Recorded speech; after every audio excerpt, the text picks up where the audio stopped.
Episode 161, Species-Specific Carnivore Diet. I'm your host, Dr. Justin Trosclair, and today we're Bart Kay's perspective. During 2017 and 18 Podcast Awards nominated host and best-selling author on Amazon, as we get a behind-the-curtain look at all types of doctor and guest specialties. Let's hear a doctor's perspective.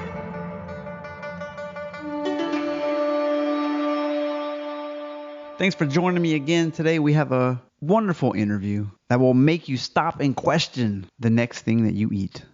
I can almost guarantee it.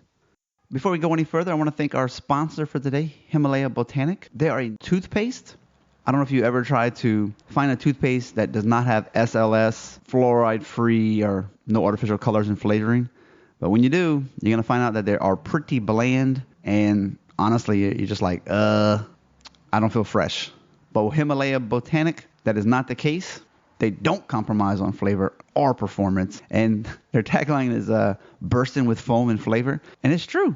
It's that foam to me that makes it feel like it's really doing something and it's got a nice flavor to it. You can get 20% off on Amazon with discount code 20DOCTOR, 20Doctor. In the show notes, there's a clickable link to get you there quicker and easier. No trade-offs when it comes to Himalaya Botanic. Y'all check them out and use that promo code 20Doctor. If you follow me on Instagram or Facebook, you've noticed I've been talking about one sheets, the one-page PDF to highlight your expertise so that other people would want to hire you, have you on as a podcast guest, potentially an icebreaker to your potential doctor referrals. And I've been doing more and more of those lately, from chiropractors to dentists, podiatrists, etc. So I'm building a portfolio right now. Really excited about it. It's fun. That's a passion. I wonder if I would have known about digital design, if my life would have been on a different trajectory, because I just enjoy it. I guess you got to find your hobby passion, whatever that might be, gardening or writing blog posts, etc. I'm working on a landing page. It's not there yet, but you can just go to adoctorperspective.net/one-sheet and you can get some information there to start with. And right now, this is September 2020. If you're listening to this in the future, my rates are definitely lower than what would be average because I'm still a little bit new at it. And like I said, trying to build a portfolio. Okay, so today, when we're going to talk to Bart Kay, he's got 3 different physiology degrees. We'll go into a little bit about the research that he did for the New Zealand All Blacks rugby team and the New Zealand Australian Navy SEALs equivalent. Okay, we're going to talk about the stem cell supplement. I never heard about it. Apparently, it's somewhat of an MLM, but regardless, if you just ignore that, I know a lot of people hate MLMs, but just listening to things he has to say is interesting, if nothing else. And then the big piece of the interview is the species-specific diet, carnivore. So I Googled it after our interview, and it looks like Joe Rogan was on it for like a month at some point. But yeah, if you've never heard of it, definitely listen to it. It throws everything you've heard out the window. Enjoy learning about the carnivore diet. One thing he does mention is high-intensity interval training, which is definitely something I agree with. And he also has a big, strong YouTube channel with all these types of conversations, statin drugs, cholesterol, his view on intermittent fasting. So we covered a lot of stuff today. I hope you enjoy it. If you have any comments, if the things that he says, you're just like, there's no way, how can you say that? Let's start a thread. You know I'm going to post this episode on Facebook and Instagram. You can leave your comments below. I'm sure he'll be loving to comment back as well as myself. So it's a little bit of a controversial show. Thanks again to the sponsor, Himalaya Botanic. Oh, super excited. Since putting the acupuncture book on Amazon, it's hit 1st, 2nd, and 3rd naturally in several categories. So super excited about that. It's great to see that there's a market out there. I just was having a little trouble doing my marketing to get the word out there. But when you're on Amazon and you've got millions of people, all of a sudden you can sell a lot more books. The electric acupuncture pen, you can still get through the webpage though, .net/epen. All the show notes can be found at adoctorperspective.net/161. Let's go. #behind the curtain.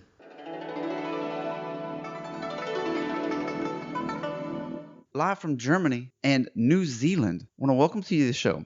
We've got a guy who 20-year cardiovascular pathophysiology senior lecturer. He is a researcher. He's got his own YouTube where he dissects research, and it's actually kind of funny because you just like read it and you're like, whoa, he's blunt, he's honest, but he actually gives really good information and like helps you dissect everything. And he's also been involved with the New Zealand All Blacks, the NRL, Rugby League Referees Association, and a bunch of other athletic type organizations. Pretty wild. So I'm so excited to talk to him about different topics on nutrition and different things. So please welcome Bart Kay. Well, thank you very much, Justin. It's a pleasure to be here.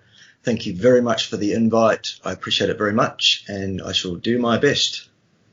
You betcha. I'm looking at my little intro sheet thinking the font was too small. Yeah. So silly.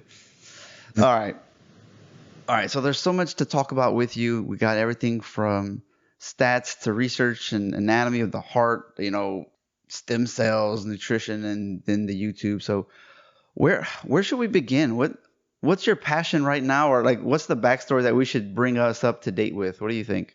All right. Well, I mean, I guess my energies are a bit diffuse. I've got a lot of passions. I have plenty of passion to share around, to be fair.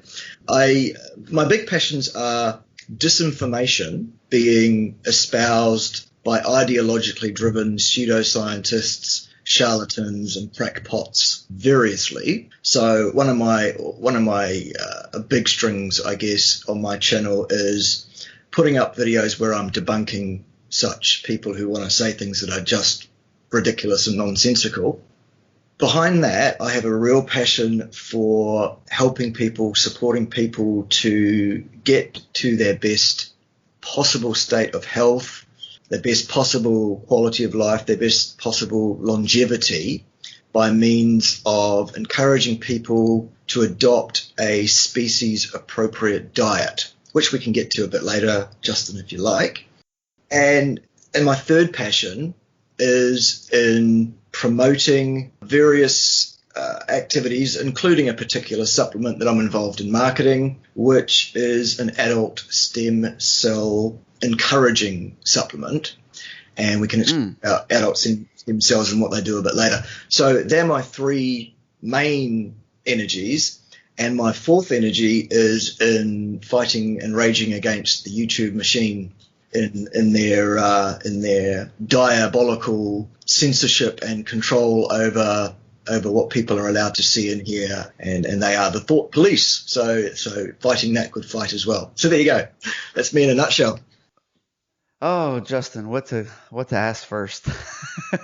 Because yes, there's definitely have been a uptick in the censorship, especially in America in its political season. So lots of things are getting debunked. I actually lost a Facebook. And that's a different company altogether. But like 1 year, I think they went through a bunch of Russian and I think like gay and lesbian sites because there's a bunch of like false information. Mm-hmm. And I had both of those topics on the podcast. And it's literally the only thing I can think of that somehow it got flagged and then I lost everything and there's no getting it back for nothing. Yeah. I was like, I didn't do anything wrong. I don't understand what happened. So anyway, it's pretty wild what they can do if they think you're not. It's pretty crazy. First, I'd like to ask about this cardiovascular path. What's that about? How did you become such a prolific lecturer on that you don't just get to be a senior lecturer doing nothing? Right. So I had a 20-year career as an academic, which I walked away from in 2016. Wow. Because I had basically had it up to my eyeballs, up to my back teeth, if you like, with academia and various people within academia trying to tell me what I could and could not teach. In most civilized Western countries, it's actually enshrined in legislation. An academic is legally entitled to hold and espouse any opinion he or she should so see fit, whether or not that opinion is popular. In other words, it's an absolute carte blanche to say whatever you want to say. And that's enshrined in the legislation. That, however, can come into conflict with various institutions' curriculum documents, and that's how those institutions, those managerial structures will build an argument against a given lecturer who refuses to tread the well-trodden dogma. Now, in my particular case, it was me refusing to teach material to fee-paying students that I knew absolutely to be without question, incorrect, false information. And so I was fighting that fight for about 20 years until I finally said, you know what, for the equivalent of $80,000 a year, this is going to kill me. The stress is going to kill me. There are much better things I can do. For some bizarre reason, I thought that would be to have my own YouTube channel. No, that's got its own stresses, and it doesn't earn $80,000 a year. Not because I couldn't garner the interest that would take, but because YouTube will not allow me to garner that interest. That's the shadow banning and the censorship and the thought police thing that we can get onto later. So I'm allowed to have a YouTube channel of a certain size. I'm allowed to earn a certain amount from YouTube, and I supplement my income these days by having private consultations with those who see my material and see the value in what I'm saying, and who want to me about how best to support their health, etc. So my areas of expertise are I've got 3 advanced research degrees. The first 2 are actually exercise physiology based. So a general physiology, then an exercise physiology in particular, and then I did cardiovascular physiology as the third one. So I spent 15 years or so teaching exercise physiology, general physiology, anatomy and physiology. I worked in, for example, there was a laboratory at the University of Auckland where I was working for a few years, where we had a cadaver lab that I worked in there for a while. I was invited to do some work with the New Zealand All Blacks at one point, as you mentioned, and that was in preparation for their successful 2011 World Cup campaign.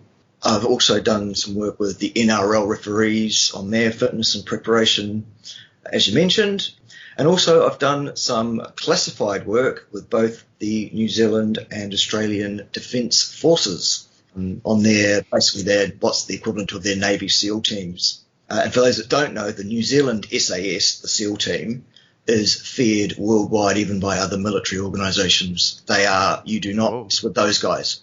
So I've done some work with those guys as well in terms of getting them ready to do what it is they do, which of course I am unable to talk to you about at all, but there you go. In and around all of that, I taught for 20 years in various different universities here in New Zealand, Australia, and up in the UK as well, until I finally decided at the end of 2016 academic year that will do, and I pulled up stumps. So there you go. That's pretty hard to do, 20 years in. And I think this is a good preference to when we go into the YouTube and all this other stuff is, so let's go with like the rugby teams and all that. What type of things were they trying to get from you to hire someone, in academia and all of that to support them? You would think typically it would be, quote, medical doctors or physical therapists and things like that. So what were they hiring you for? That's kind of cool to talk about. Right. Okay. So different jobs for the different organizations, depending on what was going at the time. Basically what happens is these organizations will advertise for someone to answer a specific question, and then you apply, and it's a tender process, and you say what it's going to cost, etc. So, for example, the project that was with the Australian Defence Force, that was a 12 million Australian dollar project that I was involved in there, and their question was, why are we breaking so many soldiers? Why physically? Yeah. In terms of what they're asking them to do in training, in their workaday week, they had a process by which they deemed a soldier to be fit to move to the next stage of their training. There was a basic fitness test that was, you are now ready for basic training. There was an advanced fitness test that said, okay, you are now ready to go through Hell Week to get into the SAS, for example. They had a test to determine whether or not those guys were up to it, and they were passing guys fit to try Hell Week. And as you know, probably this is not classified. This is no secret. Hell Week. It's like TV. There's movies about this, how brutal it is for like the U.S. Navy. Yeah, it breaks guys left, right, and center. These guys are supposed. And they sign up for this stuff, which is the craziest thing. Like, yeah, bring it on. That's what I might experience my whole life. I want you to completely destroy me. Yeah, no, but the organization is passing these guys as fit to attempt it when they were not fit to attempt it. Their fitness test was not appropriate. Basically, the project was to find out exactly physiologically what was going on and why, what mistake had been made in terms of their what's called their doctrine, their procedures and policies. Yeah. And so that was that project, for example. I did a similar, much scaled down version of that for the New Zealand Defence Force, of course, because they had less resources, being a smaller organisation and a smaller country. The one for the All Blacks was interesting. What they wanted to know was exactly what does an international level rugby player do on the field for that 80 minutes.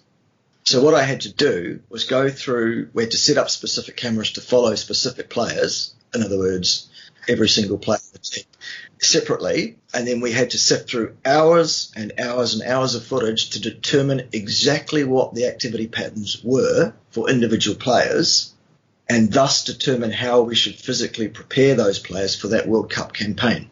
Because, again, holy cow, the training procedures were based on assumptions about what rugby players do and don't do. So what we did is answer the question, what do they do? Not what do. Are they actually doing lots of sideways running? Are they actually, how are they planting this? What are they using with the shoulders? I hate to tell you this, rugby fans, but actually rugby players, for the vast majority of that 80 minutes, are standing still, doing absolutely whatever. Okay. The assumption has been that rugby is a highly aerobically challenging sport. My research showed it is nothing of the sort. Rugby is a sprint. Is it like sprints? It's sprints, it's strength, it's power. It's got nothing to do with aerobic capacity. So ask rugby players to spend hours and hours a week running miles and miles to prepare them to play rugby, completely inappropriate. In fact, contraindicated, because all that does is add a training load, is add cumulative fatigue, and reduce their ability to train at the top intensity, thus reducing their performance on the field, not increasing their performance on the field. So that's... Ooh. Now, with the NRL referees, it was the same thing. NRL referees and rugby league referees in general are asked to generate and to prove a high level of aerobic capacity to referee rugby league games. I proved that that too is completely inappropriate, and in fact reduces the ability of rugby league referees to train and prepare specifically for the demands of their sport. So that's the kind of research I did with those organisations. Wow. So they're almost, in a sense, like American football. They just need to be fast. A 40-yard dash as fast as you can, not necessarily soccer players. It's fast. It's strong. At the end of the day, in terms of rugby union, it's big. Big is the answer. Mm-hmm. Or playing anywhere in a low number, it's big is what you need. If you're wearing any number above 10, then power to weight ratio, speed is the biggest thing for you. Nothing whatsoever to do with aerobic capacity in any one of the 15 players. Nothing at all. You will develop exactly the aerobic capacity you require if you train appropriately for your sport, which none of them have been doing. Has rugby in general, have they adopted what you said, like throughout the league, or that's why the Blacks are so good? Well, the All Blacks are not telling the other nations what they've done, of course. Why would they? Ah, okay. So it's not like the secret's out and it's been all out there. It's kind of classified as well within rugby circles, but not in the way that a military classification is, where it's illegal to say anything about it. Ah, okay.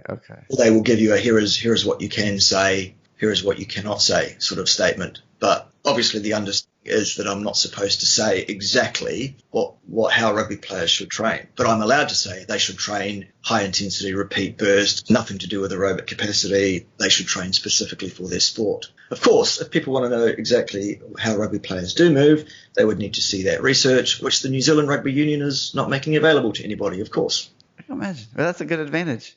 All right, so let's jump into this stem cell thing, because it's a hot topic. All I know, my audience is doctors. Yep. I interview other doctors. We've talked about what's that stuff called? Where they spin it down and then they inject it back into you. That's mostly what we've talked about in the past. So how does a supplement or how did you get involved with that? What's going on? Okay, so I answered an advertisement about 10 years ago from a company that, as it turns out, is a multi-level company, a multi-level marketing company.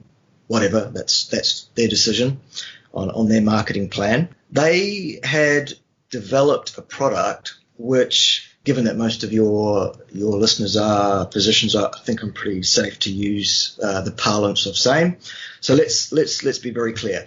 This product is an extract from a particular blue-green cyanobacter which grows in one place only in the world that they're aware of. They harvest every 12 hours from this one particular lake where it grows, and they harvest in the amount of tons and tons at a time of this stuff. And by the time they go back 12 hours later to reharvest, the regrowth is such that it has been entirely replaced. So we're talking about a very, very sustainable source of base product. There is a proprietary process that they go through to get this particular extract out of it. It is an L-selectin ligand, which basically causes the bone marrow to release a bolus of CD34 plus adult stem cells. So we're not talking about embryonic stem cells at all. We're talking about your own bone marrow-derived pluripotent stem cells. The usual outcome for such stem cells is that they're usually released at a steady rate, at its highest when you're 18 years of age, and thereafter it's a downward slope to senescence and ultimate death, basically. However, you can never run out of these CD34 plus stem cells because part of the process of releasing it causes the cell to divide, thus leaving one behind and releasing the new one, basically. So you can't run out of these things either. Part of the process of aging is that your ability to release them goes down. It's kind of into your genes. It's one of the reasons why we age. That, along with, the shortening of telomeres and that kind of carry on as well. So this product is a product which directly ligates the L-selectin and releases the adult stem cell into the bloodstream, where most of them become blood cells, either red or white. A few of them become immune cells, sure. However, we have shown through research over the last 10 years that these CD34 plus stem cells can, and in fact do, differentiate into any cell line whatsoever except gametes. In other words, anything but sperm or eggs. Anything. Okay. So, hair follicle cells, yes, it's not working for me in that respect. Macular cells in the back of your eye, yes.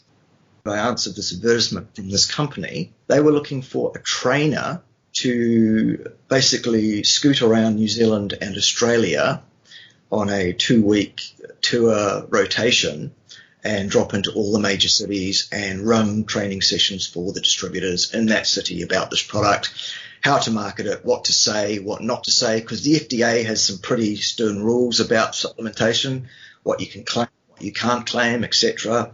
And rightly so, I don't have a problem with it.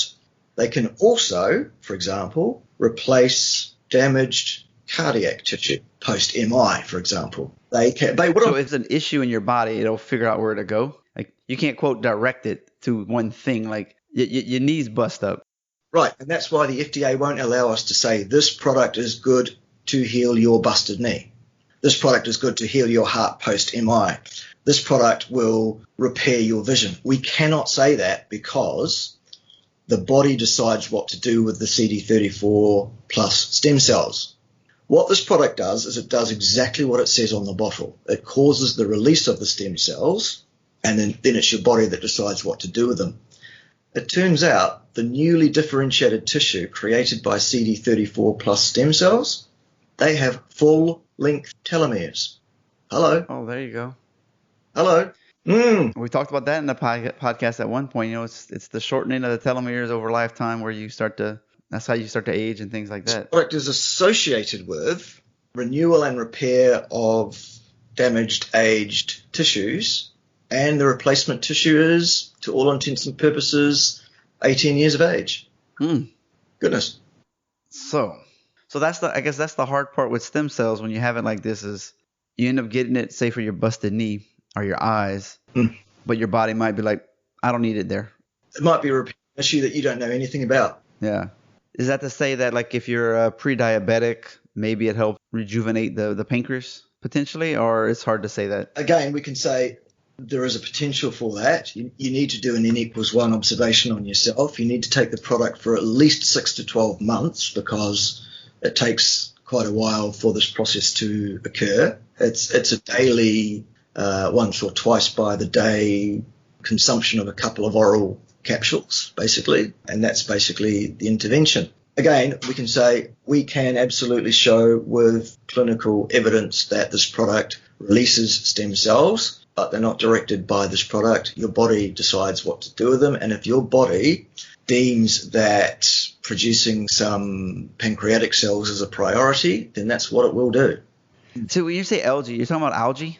ALGAE? Yeah, although we shouldn't call it algae, it's not. It's actually a blue-green cyanobacter. Okay. Which is making sure. A cyanobacter is not quite a plant and it's not quite a bacteria. It's kind of a whole class by itself that exists between plants and animals. Okay. Have you seen any long-term consequences in a bad way? Nope. And this is a product that's been available for about 15 years. So if it was going to happen, it probably would have by now. Okay, so between the YouTube channel and this, you said earlier, a species-specific diet. Yeah. What can you tell us about a species-specific diet? Everything that you've ever been taught about human nutrition is absolutely fundamentally wrong. It's nonsense. Okay, here we go. Human beings do not do best on a balanced diet. Balance is a word that we associate with goodness and light and fairness and justice.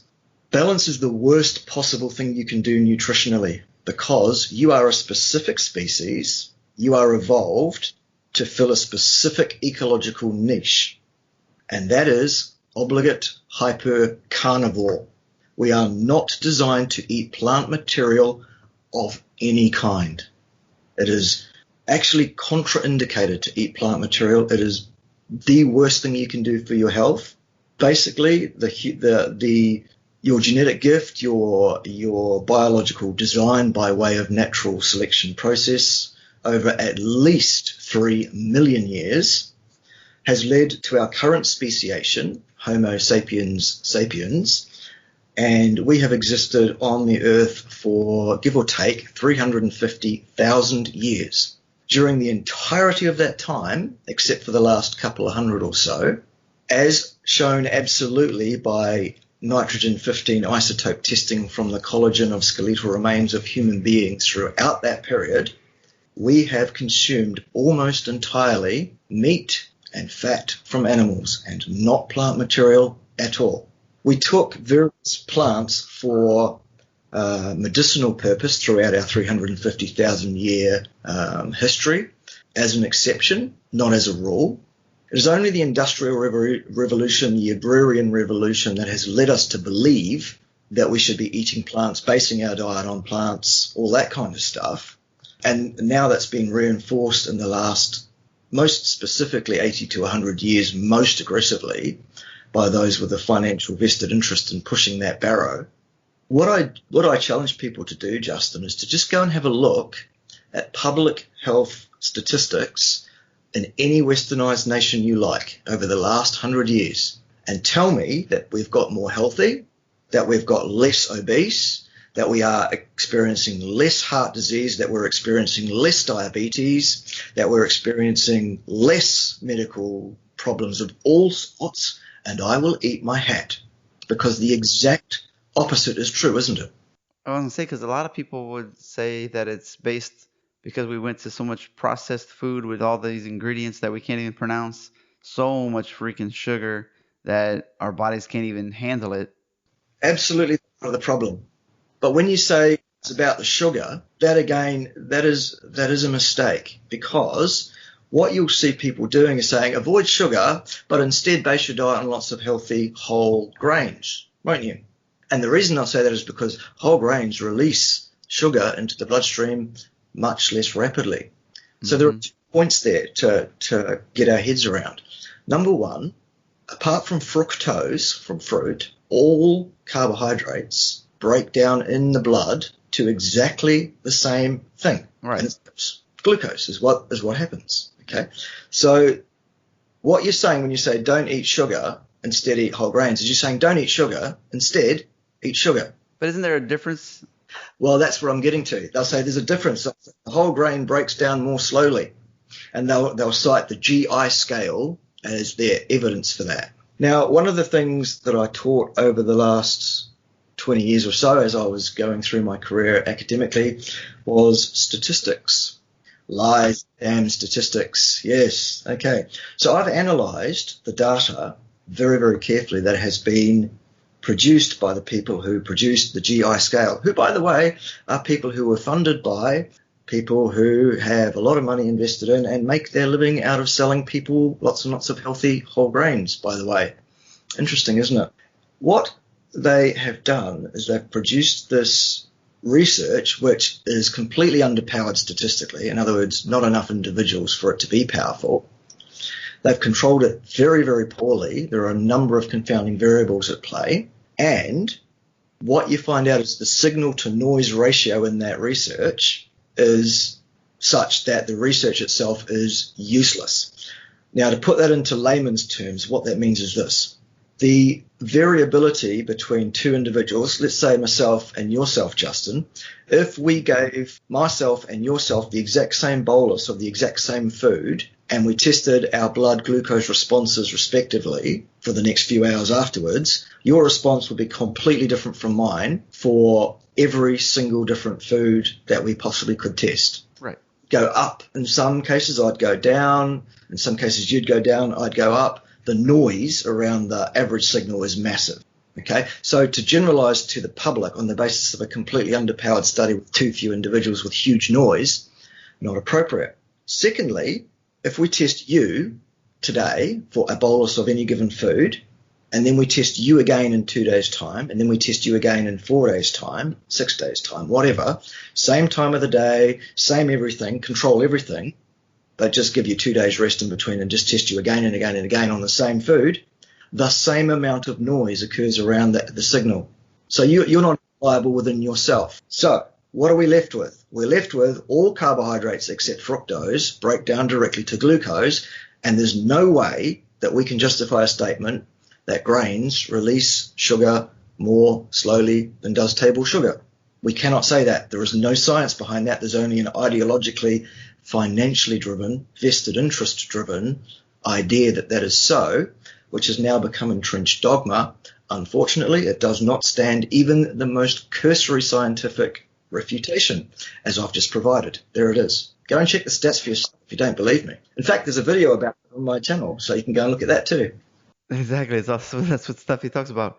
So because that's what I was thinking is like, okay, nobody needs a Snicker bar. Nobody needs a bag of chips. But if you're eating that, plus you're eating quinoa and sweet potatoes and all this stuff and making whole wheat flour bread, it's almost to me it's like you need to pick one. You can't have both. Mm-hmm. You can have one. So maybe go with the grains. And then if you got, and you might be even saying you don't need any of that stuff really. What do we have? We have fruit. We have vegetables. That's what grows in the ground, excluding rice, excluding flour. We don't need to eat any of that stuff. Just maybe go with fruit, vegetables, and meat. But then you just said just meat. So that's right. Let's explore this a little bit more if you don't mind. Absolutely. Okay. The physiological requirement for carbohydrate in the human diet is 0 grams per day.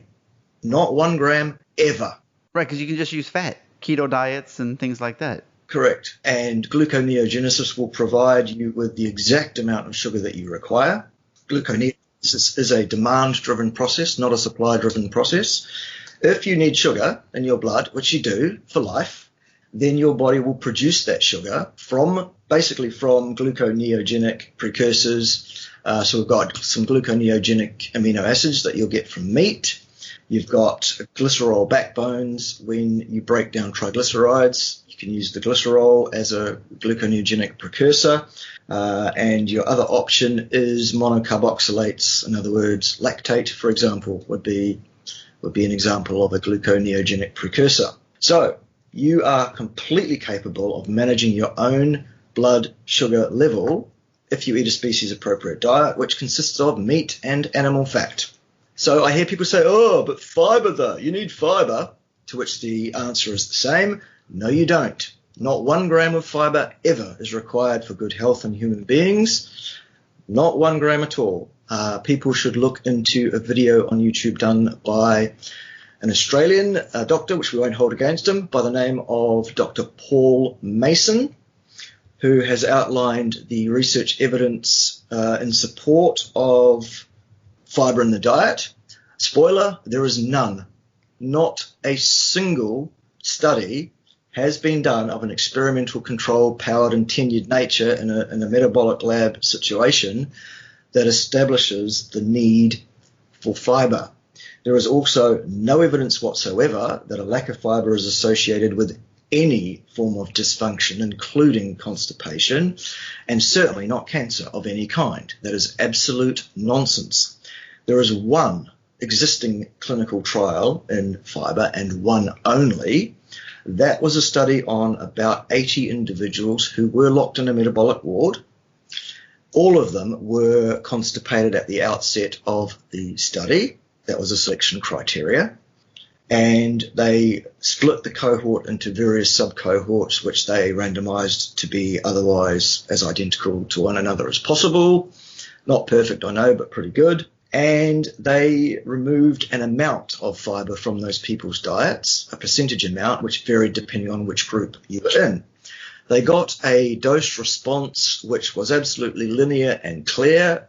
The more of the fiber that was in their diet that was removed isocalorically, the more regression of symptoms they got, to the point where the group that consumed no fiber whatsoever had a complete 100% reversal of all symptoms and gut dysfunction within 2 weeks. 100% remission rate. Fiber does not prevent constipation. It appears to cause it. Interesting. What would we consider fiber? Fiber is anything that's not immediately easily broken down into sugar molecules. Basically, fiber is what you will find in whole grains, in fruits, in vegetables. It's the stuff that we would expect. Yeah, exactly. Yes. Okay. Also, what you'll find is that meat and fat contain no fiber at all, because why would they? At the end of the day, I can point you towards the carnivore supporting community on all the various different social media that you can look for these kind of characters. And, invariably and universally, they report vast improvements in their health, vast improvements in their digestive function, vast improvements in their bowel function. And what are we talking about here? Just eating extra virgin olive oil, or just cooking with pig fat? Okay, so olive oil is plant derived and therefore contraindicated. Okay. Also, olive oil contains a significant percentage of polyunsaturated fatty acid, which is absolutely contraindicated in the human diet. Basically, anything that you can see in a supermarket that's amber-coloured, liquid in a bottle at room temperature, and has the Heart Foundation tick on it, all of those metabolic poisons, they are pro-inflammatory, and they will destroy your health, including the health of your heart, as sure as little green apples grow on little green apple trees. The research on this is very, very clear. Polyunsaturated fatty acids, totally contraindicated. No oil in your diet. All the fat you consume should be solid at room temperature. Otherwise, it is a no-no. So is there... I guess, in America we have all these different types of, fast mimicking diets. There's paleo, there's keto. Mm-hmm. Is there anything that we can label to make this like a easy to follow diet, or like how do you just go to the meat market and eat anything you want, from quail to... Let's make it absolutely clear what is being suggested by those in the know on the carnivore diet. Here it is. The vast majority of your caloric intake should be the flesh and associated fat of ruminant animals. Now, does that mean you cannot eat anything that wasn't a ruminant? No, you can have some chicken now and then. You can have some fish now and then. You can have some pork if that's what you're into. Mix it up with your animals. Basically, the rule is if it had two parents that were animals, it's food, and if it grows in the ground and had roots, it's not. It's that simple. You don't need to complicate it any more than that. If it's sugar of any kind and it didn't come directly from a plant, let's say honey, again, no. Honey is basically sugar. So that's what your day looks like? Just eat meat? You never just get a delicious cherry for no reason? No, my particular approach is one meal a day, because that's what I require, because actually you get all the calories that you consume in the form of meat and fat you absorb and use. There's very little to actually excrete. The bulk and Well, just the bulk, really. The bulk of the excretion goes vastly down on a carnivore diet because there's much less wastage. There's not this huge bulk of fiber that you can't absorb and digest to push through, which destroys your gut lining and causes constipation, chronic inflammation. Not to mention the anti-nutrients, toxins, and things that you find in plants. Believe it or not, plants don't want us to eat them. That's not what they're here on the planet for. Animals use other tactics, usually like running away from us, hiding, flying away. A few of them have toxins, sure, but mostly it's ambulatory, moving away from us and not being caught. Cauliflower doesn't have that ability. Exactly. Cauliflower is stuck to the ground and it needs to protect itself from being eaten. Most of the plant toxins are designed to kill insects. They won't kill a human stone dead, most of them, but they will kill you over 20, 30, 40 years, make no mistake. You are not designed to eat plants, ever. Does that mean I never, ever eat plants? No, I'm not perfect. I'm a human being and I live in the world that we all live in currently. So I've been known to have a few berries here and there. I've been known on very, very rare occasions to completely splash out and have something completely inappropriate like pizza and beer. However, as a carnivore that's now adapted to the carnivore lifestyle and stuff, every time I transgress and put any amount of plant material into my body whatsoever, the next 48 hours is hell. Really? Like gassy and stuff? We're talking gassy, we're talking acid reflux, we're talking a complete sluicing off of a bowel lining. We're talking about complete meltdown because my body has now got to optimal health that realizes that it doesn't need or want any of that stuff. And so it reminds me very, very clearly. It says, don't do that again. So that's how it goes. That's really the one downside of carnivore lifestyle. You can't transgress and get away with it anymore. Dang. So you do a lot of like intermittent fasting as well. Like if you just eat once a day, then the body's gonna adapt to that as well. Okay. So let's clarify that one.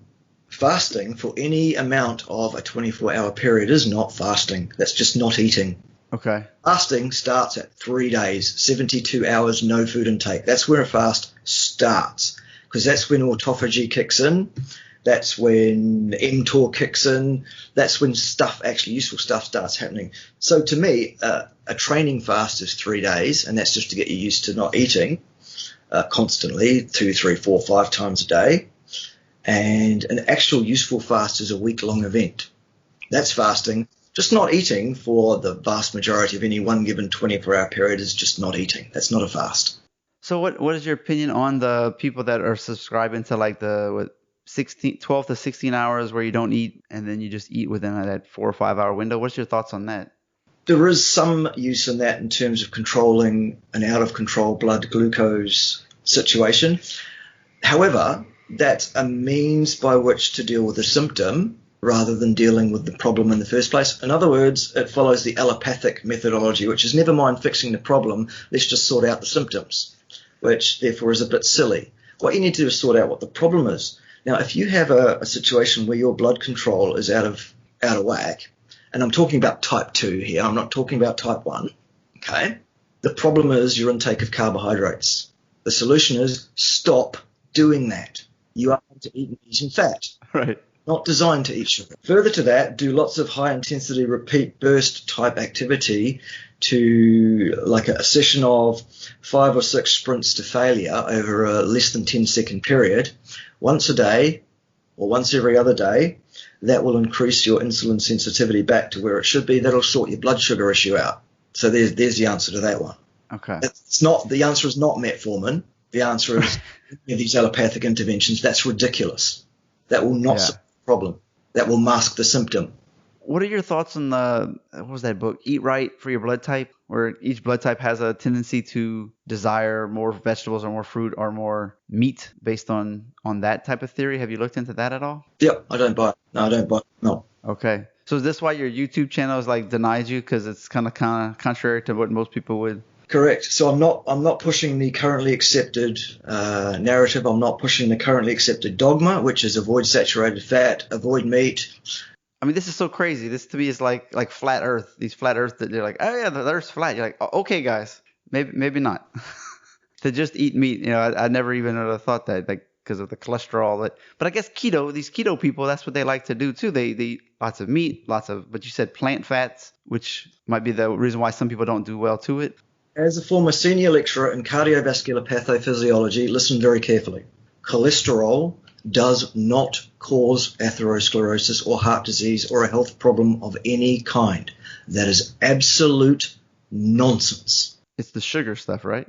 It's chronic systemic inflammation, of which sugar is a big part. Okay. Yeah. Cholesterol is That's definitely harmless. I can see why you had trouble lecturing this all the time. Exactly. They wanted me to say the exact opposite, and I said I will not be saying that to a group of fee-paying students. Number one, because they're paying a fee to learn some actual facts, some actual science, and number two, because it's dangerous, misanthropic disinformation.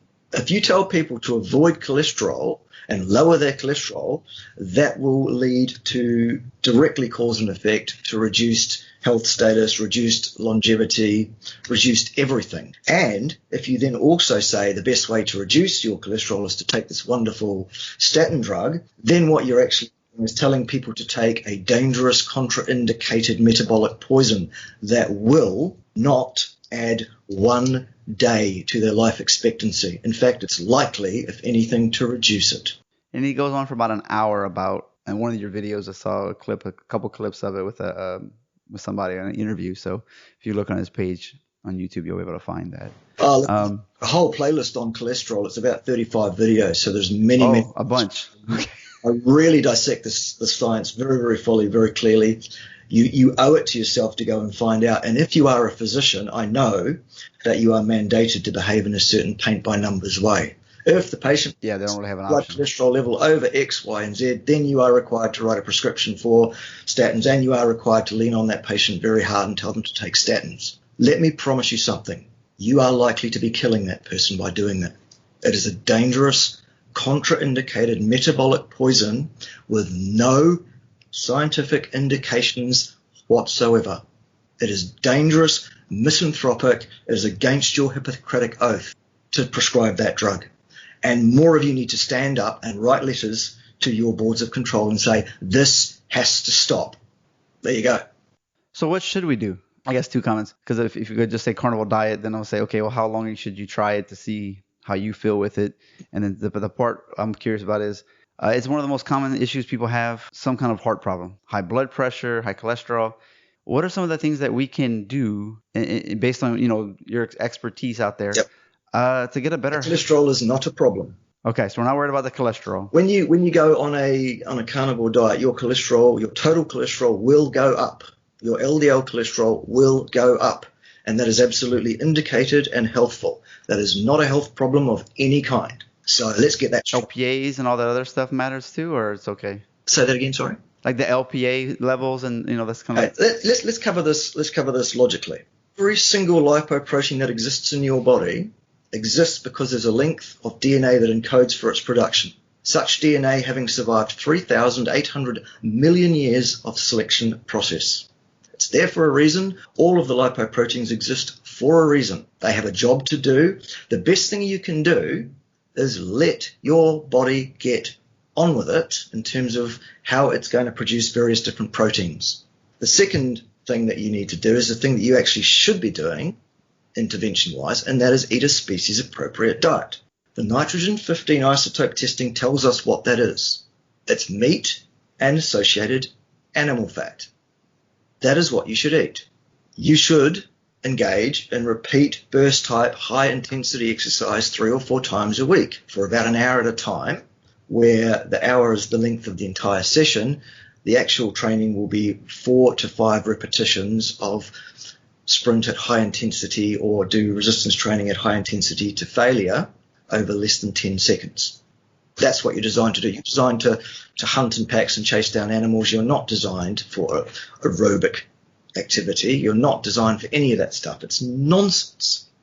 So that's what you need to do, basically. If you do those 3 things, exercise, repeat, high intensity training, HIIT if you like, eat a species appropriate diet, and do not try, even attempt to intervene in your body's workings in terms of the production of lipoproteins, that will resolve your risk situation to the point where you're basically going to be bulletproof. You will be basically immune to heart disease, chronic systemic inflammation, type 2 diabetes and all the sequelae involved in that, most forms of dementia, and there are your big killers right there, all taken care of just by paying attention to your genetic history, your genetic gift, how you have come to be on this planet, and ignoring everything that pseudoscientific crackpots have been trying to drive down your throat since the time you were born. Man, that's a tough one. Fruit and vegetables are not good for you at all. A balanced diet is not a good idea. Go and look up the Randle cycle, R-A-N-D-L-E. The Randle cycle tells us exactly why a balanced diet is the worst possible thing you can do. Basically, if you mix fats and carbohydrates in your diet, both nutrients will be locked out, which leaves your body with only one option, and that is to store it as fat. The storage of fat is a metabolic process which is underpinned mechanistically by chronic systemic inflammation. In other words, the phosphorylation states of various different enzymes and things, i.e. now you are going to get type 2 diabetes, you're going to become obese, you're going to develop cancers, you're going to get heart disease, you're going to get dementia if you last that long, etc., etc. All because you believe someone in a white coat who told you that fruit and vegetables is good for you, a balanced diet is a good idea, and avoid saturated fat and meat. No. Well, I had heard too that they were like, there's a way to eat food. They were like, if you do eat the meat, what is it? Like you said, meat and carbs together, it's not a good combination. You should have one first, let your body do whatever it needs to do, and then eat the next piece. No. Again, just no. When you eat carbohydrates in any significant amount, it takes about 72 hours at least for that carbohydrate to clear your system. You can't just say, oh, I had carbs this morning, and so this evening I'll have my fat and that'll keep me safe. No, it won't. Okay. The only answer is to permanently remove one of those macros from your diet. Now, is there any such thing as essential fatty acids? Yes. Is there any such thing as essential carbohydrates? No. There's your decision made. Not the carb. Get them gone. Simple. All right. Plus, these are the amino acids you can only get through protein that your body has to have. That's right. Yeah. That's an interesting thing, too. You also get amino acids and proteins from plant material, absolutely, but not as effectively. That's why you'll find vegans will, over a number of years, vegans will actually melt away and fade away and become skeletal, because they say, all the proteins we need are in the plants. Sure, they're in the plants, but that doesn't mean you can use them. That's people melt away because they eventually run out of fat stores, and then there's nothing left for the body to do but start eating itself. So it does. Wow. Very interesting. Yeah. Burst exercise. If we just Google different types of burst exercise, I mean, my first thought is massive sprinting, but I'm like, if you have an injury, that might not be a possibility. So, Yep. Get yourself involved with a knowledgeable personal trainer who understands. The best search term is high intensity interval training, or HIIT. You'll find heaps about it there. Yeah, get yourself a decent personal trainer. They don't necessarily rely on someone who has a Wednesday afternoon certificate in personal training. Get yourself an actual qualified individual to help you with that if you have any doubts. Okay. Certainly if you have injury situations, absolutely you need to make those known and get some good advice on it. So this is tough for some people, I would guess, because a lot of people just want to read a magazine and walk on a treadmill for an hour 2 or 3 times a week. And you're actually saying, yeah, you actually have to work.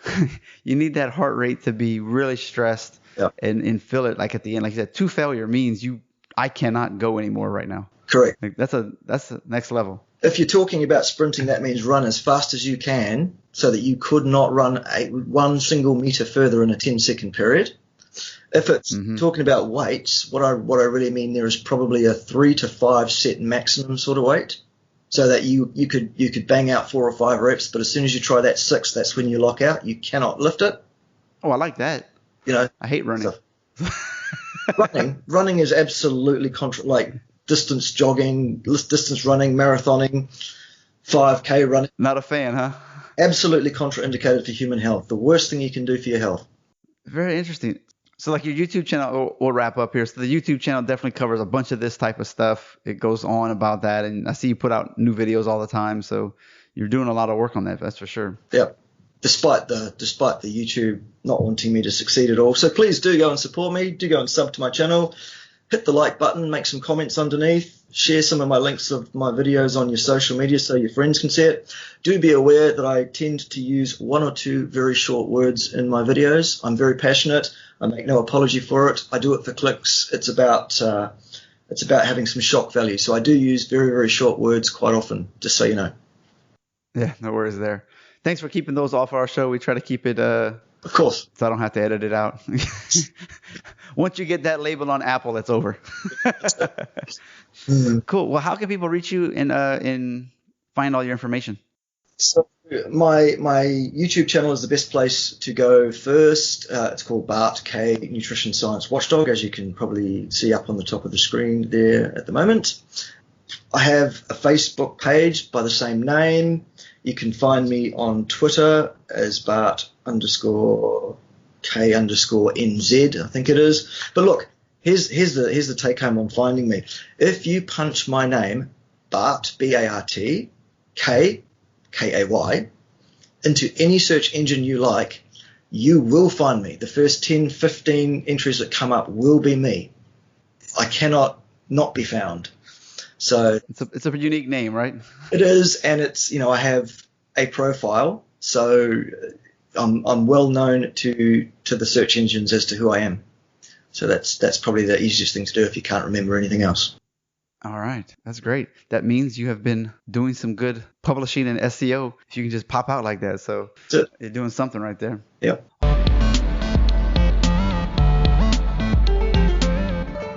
Another great interview has ended.